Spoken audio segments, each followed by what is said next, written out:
The Department of Public Health now has 9 months to create rules and regulations for the implementation of medical marijuana on Guam. But how will it be implemented? Who will produce the marijuana? How many people will be allowed to produce the marijuana? We spoke with Public Health Director James Gillen to find out. And we haven't decided right now, okay, and it's still early on, about how we want to do the licensing process, because I think there will be any number of people who will qualify, meet our requirements, but we only need maybe 3, you know, because of the population and the size. Public Health Director James Gillen says if there are more than 3 applicants to produce marijuana, he plans on having a lottery to pick which 3 will get the license. We don't want to get into a bidding war. We don't want to get into one of these GSA things where people are going to protest and do these kind of things. So we may, if we can think our way through it, have some kind of a lottery, so that we'll assume that everybody who applied, once they meet all of these, you know, credentialing things, has an equal opportunity, and we'll just draw lots. I mean, it'll be that, and that's how they do it in Arizona. It's just like a lottery. And Gillen has been in contact with Arizona officials who are in charge of administering Arizona's medical marijuana program. In fact, he plans on sending 3 staff members to Arizona to study how Arizona administers its medical marijuana program. One of the more complicated aspects of this program appears to be the production of the medical marijuana. We're not looking at having this done, you know, on somebody's ranch. It's going to have to be a building that has security. If you see some of those facilities in Colorado, they're huge, 40,000 square foot warehouse type buildings. We want to make sure the people who are doing this, you know, pass all kinds of tests and exams. Like, we want them to have FBI clearance. We want to have a lot of these other things that, you know, we're going to need. We don't want them associated with any criminal enterprise. Gillen also wants to see if they can develop and license other medical products from marijuana. We really want to see whether there's expertise that would be able to develop oils and tinctures and, you know, edibles, you know, because there are some people who just can't tolerate the smoke. And from a public health standpoint, that's really probably a better way to go.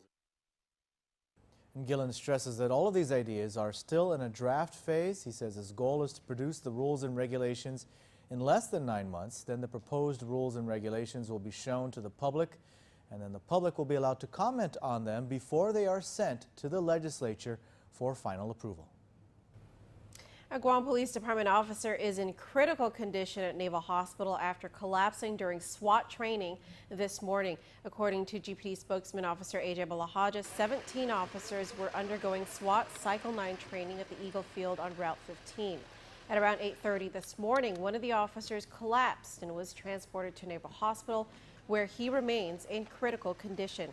Balahaja says the officer has been with GPD for about 17 years. Police Chief Fred Berdalio and his fellow officers at GPD are praying for a speedy recovery. Balahaja also informed us that another trainee was not feeling well and was taken to the Guam Memorial Hospital for possible dehydration.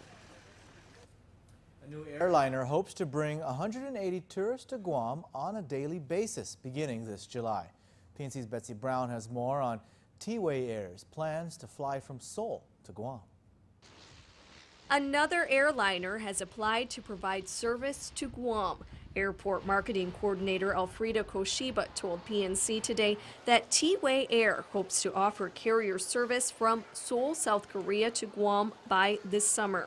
This is a low-cost, privately owned carrier, has applied to the U.S. Department of Transportation, and they've gotten their docket number in, and we are just looking forward to receiving their service. The airliner plans to begin flying between Guam and Seoul on a daily basis beginning in July. The aircraft is a 737-800 series.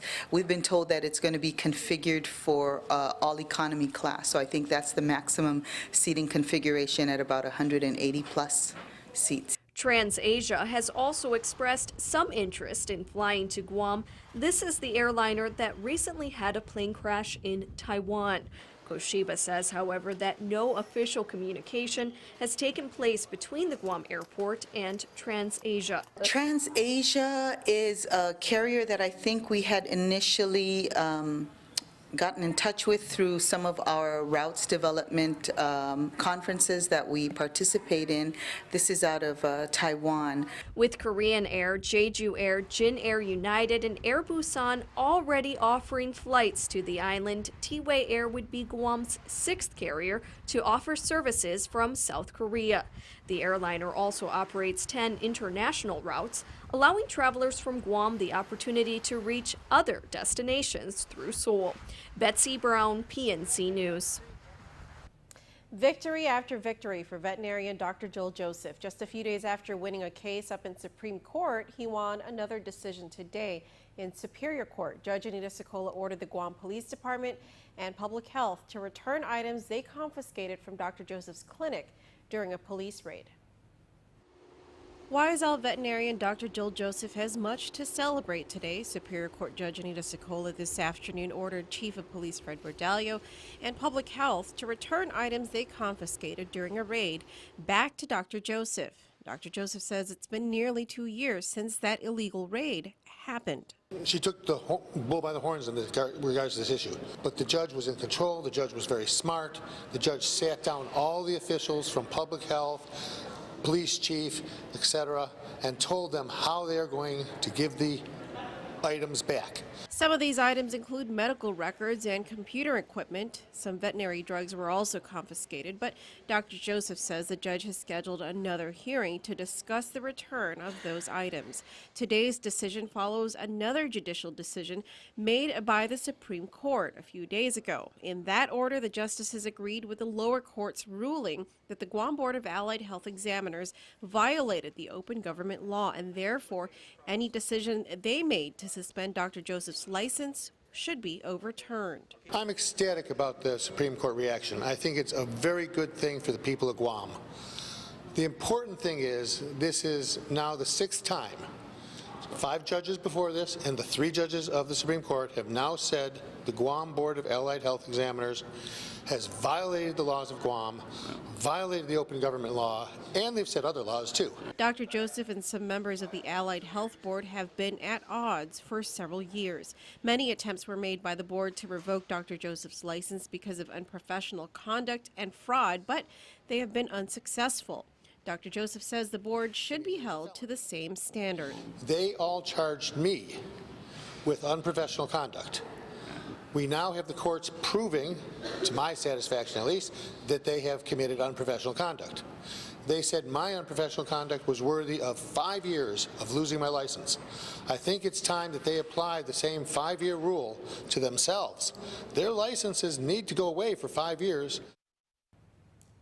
These aren't the last of Dr. Joseph's cases. He also filed a lawsuit in federal court against some of the members of the Attorney General's office and the Allied Health Board for violation of his civil rights.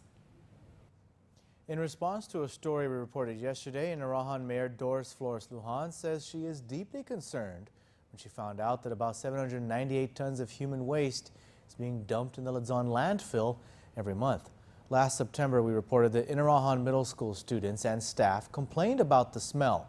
Since then, Lujan says she has not received other complaints about the foul odor. However, she says she is worried that the sludge may end up seeping into the water supply down in the southern village of Narahan, as she's concerned that it may be leaking through some of the lining in the landfill.